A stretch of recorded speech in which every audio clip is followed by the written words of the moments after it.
In the second free practice session for the 2024 Formula One Saudi Arabian Grand Prix, Scuderia Ferrari showcased an SF-24 single-seater with a different rear downforce configuration compared to its rivals. This measure was taken to better understand the performance of the red car, which, as we have observed, does not have an efficiency level sufficient to reach optimal top speeds with greater downforce. However, we are talking about a distinctive feature that other cars don't possess, not even the Red Bull RB20, which has chosen an aerodynamic configuration at the rear with less downforce. For this reason, as hinted by the team principal of the Italian side, Frederic Vasseur, in the second free practice session, the Maranello team decided to take to track with a rear wing that provided less vertical lift. It remains to be seen how the rear of the Italian car will react, which, in some phases, did not seem perfect at the Jeddah circuit. Drivers and engineers will have to find the right compromise to optimize top speeds and simultaneously maintain a good level of downforce.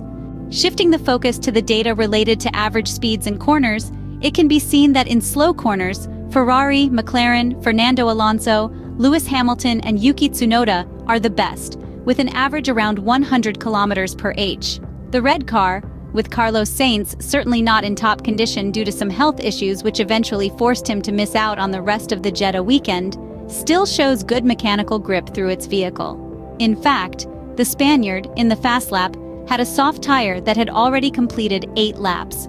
In corners at intermediate speeds, Scuderia Ferrari's Charles Leclerc was the best with the rest of the top drivers, showing a speed around 175 km/h. Some difficulties for Lewis Hamilton, who throughout all the tests in this start of the season demonstrated not to find the right feeling with his W15 single-seater. The lack of confidence in the car forced the 7-time Formula One champion to navigate the Jeddah corners more slowly, losing ground compared to his main competitors. Finally, let's analyze the top speed at the end of 2 straights, with DRS and in corner 13, where, without the opening of the movable wing, we can gain some insights regarding the efficiency of the single-seaters. At the end of the main straight, the Red Bull and Aston Martin-powered cars achieve better top speeds.